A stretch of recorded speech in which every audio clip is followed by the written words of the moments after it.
ce récit de la tentation de Jésus ne se trouve pas dans l'évangile selon Marc, le premier évangile à avoir été rédigé. Il est aussi absent de l'évangile selon Jean, le dernier. On ne le trouve qu'en Luc et en Matthieu. Il provient donc de l'autre source de Luc et de Matthieu, cette fameuse source que les théologiens appellent la source Quelle, qui veut dire source en allemand. Et donc, ils ont puisé ce récit dans cette source et ils l'ont reproduit d'une manière assez libre, non seulement sur le choix des mots, mais également en inversant l'ordre des tentations, la deuxième et la troisième. À la lecture, nous comprenons que nous n'avons pas affaire à un épisode de la vie du Jésus historique, de la vie du Christ Jésus, mais nous avons affaire à une allégorie, à un midrash, comme disent nos amis juifs. Un midrash qui met en scène un certain nombre d'idées importantes pour la foi chrétienne. Quelles idées? Eh bien, c'est ce que nous allons découvrir en saisissant le sens des deux personnages principaux et également en percevant le sens des trois tentations. Les deux personnages principaux du Midrash relèvent de la typologie. Le Christ et le diable apparaissent dans ce récit comme des figures typologiques, des figures typiques. Le Christ du récit n'est pas le Jésus historique qui marchait sur les chemins poussiéreux de la Judée et de la Galilée, mais il est bel et bien un personnage construit et idéalisé pour les besoins du récit. Les théologiens distinguent depuis longtemps entre le Jésus de l'histoire, le Jésus historique, qui a marché sur les chemins avec ses disciples, et le Christ de la foi, que les chrétiens ont interprété et idéalisé après Pâques, et que les 4 évangiles présentent en 4 portraits. Le Jésus de l'histoire, le Jésus historique, hélas, n'est plus accessible directement à la lecture des évangiles. Les 4 évangiles nous présentent 4 portraits du Christ de la foi, le Christ idéalisé après Pâques. Les évangélistes ont brossé leur portrait en puisant dans la tradition orale qui comportait des paroles et des faits historiques de Jésus, mais qui comportait aussi des paroles et des faits déjà interprétés, puisque ces paroles, on se les transmettait de façon orale, on racontait ce que Jésus avait dit, ce qu'il avait fait. Et le premier évangile, Marc, a été rédigé dans les années 70, c'est-à-dire 40 ans après que Jésus ait été crucifié. Pendant 40 ans, les chrétiens ont répété ce que Jésus avait dit, ce qu'il avait fait, et ils ont interprété aussi ces paroles et ces faits. Et donc, les évangélistes ont puisé dans cette tradition orale des paroles et des faits déjà interprétés parfois. Pour retrouver le Jésus historique derrière les textes des évangiles, il faut pratiquer l'exégèse historique et critique que nous apprenons, tous les pasteurs, à la faculté de théologie. En s'exerçant à la méthode de la lecture critique, qui n'est plus la lecture naïve, où on lit les évangiles comme s'ils racontaient une histoire, une biographie, on s'aperçoit que les récits des évangiles sont des fresques, sont des midrash qu'il faut interpréter, qu'il faut essayer de décortiquer pour essayer de retrouver le Jésus historique, bien sûr, mais aussi pour voir comment les premiers chrétiens ont idéalisé la figure de Jésus pour en faire le Christ de la foi. De même pour le diable. Dans les récits bibliques, il est un personnage construit, idéalisé pour les besoins des récits. Existe-t-il vraiment un monde des esprits méchants qui serait là autour de nous, dans l'air, pour nous tenter? Cette croyance aux esprits méchants, aux démons, au diable, n'existait pas dans le premier monothéisme avant l'exil à Babylone. Cette croyance est entrée dans le judaïsme pendant que les Hébreux étaient pendant 50 ans en exil à Babylone, que les enfants des Hébreux allaient à l'école avec les petits Babyloniens, apprenaient à écrire sur les tablettes cunéiformes, comme vous le voyez au Louvre. Pendant 50 ans, les Hébreux se sont inculturés à la culture des Babyloniens et aux croyances des Babyloniens. Et quand ils sont revenus, la génération qui est revenue, vous l'imaginez bien, ils étaient Babyloniens de culture. Et ils avaient intégré la croyance aux démons, qui était une croyance très populaire, très active dans les religions de la Mésopotamie et particulièrement à Babylone. Lorsque les descendants des déportés sont revenus en Palestine, dans leur bagage, il y avait la croyance aux mauvais esprits, au diable, aux démons. Et certains des démons babyloniens sont devenus d'ailleurs populaires dans la Bible et dans le judaïsme, comme par exemple Lilith. Lilith, la démone femelle de Babylone, Ésaïe en parle, le Talmud en parle, et la Kabbale en parle. Et Lilith est même devenue la première femme d'Adam dans la mythologie juive. Cette croyance aux démons est entrée dans le judaïsme après l'exil et elle a été prise par les auteurs de l'apocalyptique juive, cette façon d'écrire avec beaucoup de surnaturel, et de la littérature apocalyptique, elle est entrée dans les différents milieux juifs, à Qumran, chez les pharisiens, chez les apocalypticiens, et tout naturellement chez les chrétiens, qui ont récupéré la foi des pharisiens en particulier.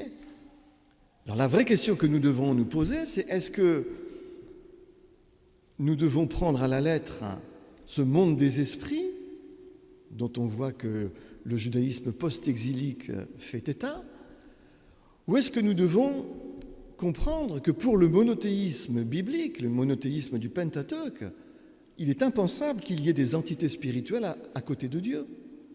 Pour le Pentateuque, Dieu seul est Dieu. Et il ne peut pas y avoir d'entité surpuissante à côté de lui, sinon il y aurait une sorte de dualisme, comme dans la religion iranienne. Donc, pour le monothéisme biblique, il ne peut pas y avoir d'entité spirituelle. Et ce monde des démons, des mauvais esprits, vient du chamanisme, vient de l'animisme antique, est entré dans le judaïsme après l'exil via le séjour à Babylone. Alors, prendre à la lettre les croyances aux démons et aux mauvais esprits, quelque part, c'est tomber dans le dualisme et avoir un monothéisme qui n'est plus tout à fait le monothéisme. À moins de comprendre que ces figures maléfiques, sont aussi de l'ordre de la typologie, sont des types. Ils nous montrent en quelque sorte à quoi ressemble celui qui se laisse aller ou celle qui se laisse aller au mal. Les démons, les mauvais esprits deviennent en quelque sorte des modèles, des antimodèles, des modèles auxquels il ne faut pas ressembler.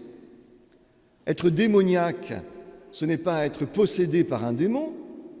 Être démoniaque, c'est être à l'image des démons, c'est ressembler à des démons. Et voyez-vous, c'est exactement dans ce sens-là que Luc et Matthieu ont repris cette fresque de la tentation du Christ au désert qu'ils ont trouvée dans la source Coël, qui est une source pour eux à côté de celle de Marc. Ils ont trouvé ce récit, ils l'ont adapté en faisant de Christ une figure typique et du diable une figure typique.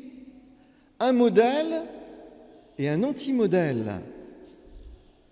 Le Christ de la foi est le modèle du fidèle, le modèle du juste, le modèle de celui qui est à l'image de Dieu, celui en lequel l'image de Dieu est aboutie, accomplie. Et c'est cela le Christ de la foi dans tous les évangiles. Le Christ de la foi, c'est l'homme abouti. Quand il a faim, il dit qu'il a faim. Quand il a soif, il dit qu'il a soif. Quand il regarde son prochain, il cherche à regarder ce qui est le meilleur en lui. Il regarde le jeune homme riche et le texte dit « et il l'aima ». Le Christ de la foi, c'est aussi celui qui sait se révolter contre le mal, contre l'injustice. Vous voyez, le Christ de la foi nous est présenté dans les évangiles comme le modèle, le type de l'humain abouti, celui qui est à la ressemblance de Dieu, celui en qui la ressemblance de Dieu est aboutie. Le diable, lui, vous savez que c'est le tentateur, c'est l'accusateur, c'est le pervers narcissique, c'est l'égocentrique, c'est le médisant par excellence. Il présente le type de ce qu'un pécheur est dans son comportement. À quoi un pécheur ressemble? Quand nous médisons, quand nous accusons à tort, quand nous semons la zizanie, nous sommes démoniaques, à l'image du démon. Nous ressemblons à ce modèle qui nous est présenté comme un anti-modèle dans toute la Bible, et particulièrement dans le Midrash de la tentation. L'un, le diable, présente la figure du pécheur, abouti. Le Christ, lui, présente la figure du juste, du fidèle, abouti. Les tentations du récit, elles aussi, figurent les tentations qui nous assaillent toutes et tous. Les 3 tentations, vous allez le voir, sont des tentations typiques auxquelles nous aussi, nous sommes sollicités. La première tentation, si tu es le Fils de Dieu, ordonne à ces pierres qu'elles deviennent du pain. Le pain, c'est le symbole de nos besoins les plus humains. Cette tentation, cette première tentation, ordonne à ces pierres qu'elles deviennent du pain, renvoie manifestement à la sphère de nos besoins les plus essentiels. Tous nos besoins humains, tous nos besoins les plus essentiels, corporels comme psychologiques.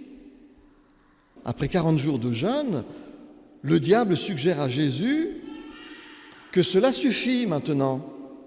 Il a le droit de penser à lui. Il a le droit de faire passer ses besoins matériels avant sa vie spirituelle. Si tu es le Fils de Dieu, ordonne à ces pierres qu'elles deviennent du pain. Voilà une suggestion qui signifie « ne néglige pas tes besoins humains, ils sont cruciaux ». Il n'y a pas de raisons spirituelles, éthiques, humanistes qui doivent passer avant la satisfaction de tes besoins physiques. Tu ne dois pas négliger tes besoins. Et la recommandation, vous êtes d'accord avec moi, semble tout à fait légitime. Nous sommes les premiers, les premières à dire à notre entourage, quand quelqu'un est fatigué, quand quelqu'un a faim, « Allez, arrête-toi un peu maintenant, prends un peu du repos, mange et repose-toi. » C'est tout à fait légitime. Oui, mais la suggestion du diable, elle est plutôt tendancieuse, parce qu'elle suggère que tous les moyens sont bons. Sa recommandation, c'est effectivement « ordonne à ces pierres qu'elles deviennent du pain », c'est-à-dire « utilise tes pouvoirs ». Utilise tout ce qui est en ton pouvoir pour parvenir à assouvir tes besoins personnels. Tes besoins personnels sont du coup au-dessus de tout. Fais tout ce qui est en ton pouvoir pour y parvenir. Change ces pierres en pain. C'est la tentation du matérialisme qui rend la vie spirituelle secondaire, voire absconde. Mais également l'éthique. Utilise tous tes pouvoirs, tout ce qui est en ton pouvoir pour assouvir tes besoins. On voit que la légitimité, tout à coup, vacille. Et Jésus répond, « L'homme ne vit pas de pain seulement. » Et dans l'autre version, dans celle de Matthieu, « mais de toute parole qui sort de la bouche de Dieu. » Bien sûr qu'il faut répondre à nos besoins naturels. Bien sûr qu'il faut répondre à nos besoins humains. Mais l'homme ne vit pas de pain seulement, il vit aussi de la parole de Dieu. Autrement dit, il cherche la justice de Dieu dans sa vie, dans ses comportements, dans ses paroles. La deuxième tentation, le diable transporte Jésus en haut du temple, dans la ville sainte, et il lui dit « Si tu es le Fils de Dieu, Jette-toi en bas, car il est écrit, Dieu donnera des ordres à ses anges à ton sujet. De quoi est-il question ? Le diable suggère ici à Jésus que s'il est bien le Fils de Dieu, ce qui veut dire roi. Fils de Dieu ne veut pas dire être divin dans le judaïsme à l'époque de Jésus, mais c'est un titre messianique. Et donc le diable est en train de dire, puisque tu es le Messie, le roi, il n'y a rien de plus important que tu te fasses reconnaître. Il n'y a rien de plus urgent que tout le monde sache que tu es le roi d'Israël. Alors pourquoi ne pas accomplir une petite chose extraordinaire pour montrer à tous que tu es le roi ? Un petit plongeon, par exemple, puisque tu risques rien. Il a dit qu'il protégerait ses serviteurs avec ses anges. Le diable incite Jésus, en somme, à tout faire pour être reconnu de la part de tous comme le Messie, comme le roi. Chacun a un nombril, évidemment. Et la plupart des humains aspirent à être reconnus par leur père, et si possible, par le monde. Un grand nombre de gens courent même après les titres et les médailles. La deuxième tentation de Jésus l'incite à donner cours à son ego. Rien n'est plus important que de te faire reconnaître comme important, comme éminent. Agis pour que tous t'honorent. Rien n'est plus important que la reconnaissance publique et sociale. Voilà le sens de la deuxième tentation. Elle suggère d'agir ou de parler moins en vue de dire ou de réaliser ce qui est à faire que de faire sa campagne, de faire sa cour, de chercher à être reconnu. La troisième tentation, le diable transporte Jésus sur une montagne très haute, lui montre tous les royaumes du monde et leur gloire et lui déclare « Je te donnerai tout ça si tu te prosternes et si tu m'adores ». La troisième tentation met ainsi en scène la séduction des richesses, bien sûr, mais aussi la séduction du pouvoir. Regarde tous ces royaumes et leur puissance, je te le donnerai. Le pouvoir et la richesse sont à prendre, attrape-les. C'est évidemment très attractif. Mais ce n'est pas gratuit, il y a un prix à payer. La conquête du pouvoir et des richesses, autrement que par le travail légitime, nécessite qu'on ne s'embarrasse pas avec beaucoup de principes éthiques ou des idéaux humanistes. On dit même dans les milieux autorisés qu'il faut savoir s'asseoir sur ses états d'âme. En langage biblique, on appelle ça se prosterner devant le diable. Mais la troisième tentation estime que la réussite vaut bien quelques sacrifices, que la fin justifie les moyens, qu'après tout, c'est le résultat qui compte. Évidemment, ce prix à payer est trop cher pour Jésus, trop cher pour l'Évangile. Et sa réplique, il est écrit « Tu adoreras le Seigneur ton Dieu et c'est à lui seul que tu rendras un culte », indique que le refus de l'idolâtrie par le croyant reste un garant sûr contre les engrenages du mal. Soli Deo Gloria, seule la gloire de Dieu. C'est une protection contre tous les totalitarismes religieux, politiques ou économiques. Alors le bilan de ces trois tentations, vous le voyez, qui assaillent les humains, peut se dire ainsi, la première tentation, c'est la tentation du matérialisme au détriment de la vie spirituelle.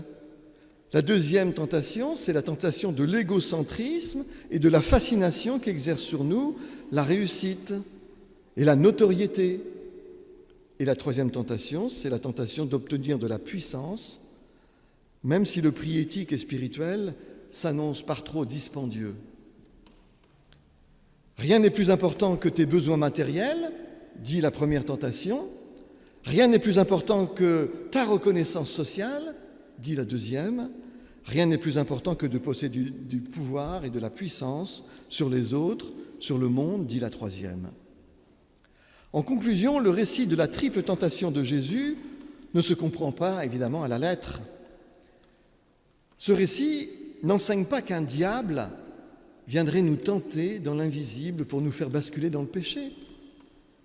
Non, ce récit nous dit que nous pouvons devenir aussi méchants que le diable, que nous pouvons ressembler au diable. que nous pouvons devenir démoniaques. Et il nous montre que nous pouvons aussi résister à ce matérialisme qui affadit la vie spirituelle, à cet égocentrisme, à cette fascination pour la notoriété et à cette volonté de pouvoir sur les autres. Nous pouvons aussi y renoncer à l'image et au modèle du Christ. Vous voyez, en fait, ce récit est comme un miroir qui nous propose deux modèles, en nous disant auquel des deux vous voulez ressembler. Est-ce que vous voulez être dans l'imitation de Jésus-Christ et être des fidèles de Dieu, ou est-ce que vous voulez être à l'imitation du pécheur absolu qui est le diable? Auquel des deux vous voulez ressembler?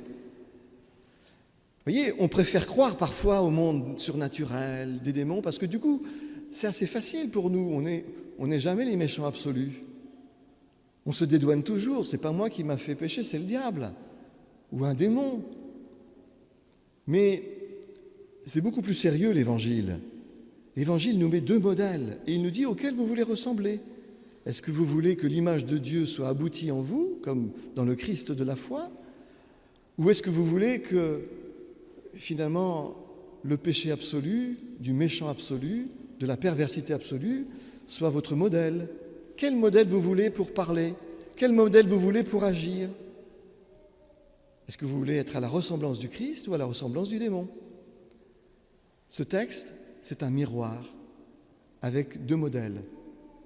Et les tentations qui y figurent sont les tentations qui nous assaillent. Nous aussi, nous sommes tentés de donner satisfaction à nos besoins les plus humains, assez souvent au détriment de la vie spirituelle, parfois éthique. Nous aussi, nous recherchons de la notoriété, nous aimerions bien être reconnus par nos pairs, par le monde, aussi au détriment de notre vie spirituelle et parfois éthique. Et nous sommes, saint Freud nous l'a expliqué, tous et toutes emprunts à la volonté de puissance et de pouvoir. Ces trois tentations, ce sont des tentations qui tentent tous les humains. Et ces deux modèles, c'est les modèles que nous pouvons adopter en face de ces tentations et d'une manière générale dans notre vie. Auxquels voulons-nous ressembler? C'est une question pour chacune et pour chacun d'entre nous ce matin. Amen.